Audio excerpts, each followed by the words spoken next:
Yeah, I'm gonna get this one on camera. I'm gonna turn this back on.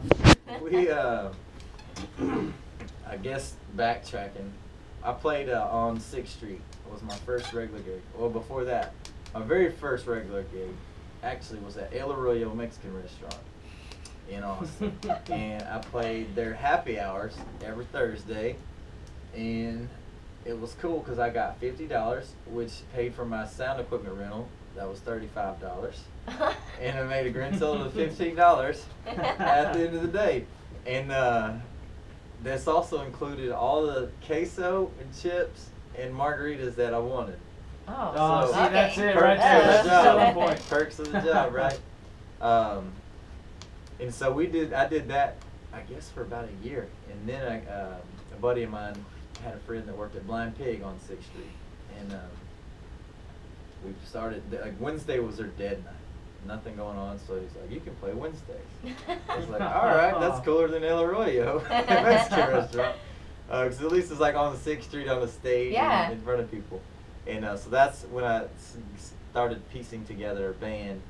And we did that every Wednesday, and we started getting a following. And so at a certain point, Maggie Mays, which was the bar next door, said we could play on Thursdays, which is college night.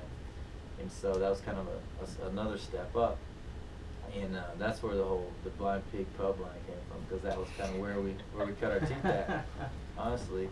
And the second verse of that song, we played a birthday party in Longview, Texas, and it got out of hand before we even started to get on stage. And about halfway through our set, there were people getting arrested. Like, no joke, it was pretty wild. And I don't necessarily remember the end of the set, but there's certain fuzzy memories of the set that now the dude who booked us and whose birthday party was like making me take shots with him. When I say making me, like, there's a certain point where you're like, you have one and then you're like, you want another one? No, I'm good. No, come on. No, please. Now, this is my the birthday. dude that's paying you, so you know, you just go for it. Now I can say no, but at the time I was like, yeah. And so at one point, that guy was on stage, and our fiddle player was like laying down on the stage playing, and this dude was jumping over him. What? No, it's crazy. Yeah. So I had to write a song about it. And then the dude did, like, slap. He wasn't trying to, he was drunk and being stupid, and I don't know what I did to lead up to that point, but he definitely did, like, slap me, and everybody, like, got on him. And, like, you want to press charges? I was like, no, I don't care, whatever. And I guess at the point of writing, the irresponsible part came from, we were at my buddy's lake house, and Drew Fish, actually, they're starting to do their thing these days. We were out there, and we took out it was his aunt and uncle's lake house, actually, and we took out their, like, nice Malibu wakeboard boat, and went to put it up, and this is, like, insane, like, mansion, like, anything you could ever want for, like, great setup. And so it was just a bunch of us kids out there, you know, jacking around. We went to put the boat up, and he didn't drain it. Whatever the thing is, you know, you fell off, whatever it's called. And so when he started putting it up on the lift, as soon as it got like 3/4 out of the water, just boom, snap, pop, the whole thing just came back down. No Yeah. So after that, he had to call his aunt, you know, tell her.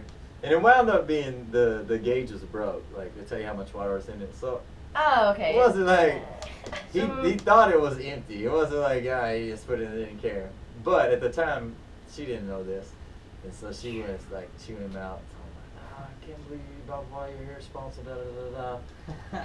And we were like, well, ain't nothing wrong with being irresponsible. And so that's where the term came from. And then we had that other story. In the Waterhole Saloon was the very first place that I was. This was, I guess, probably around the time I was playing El Arroyo.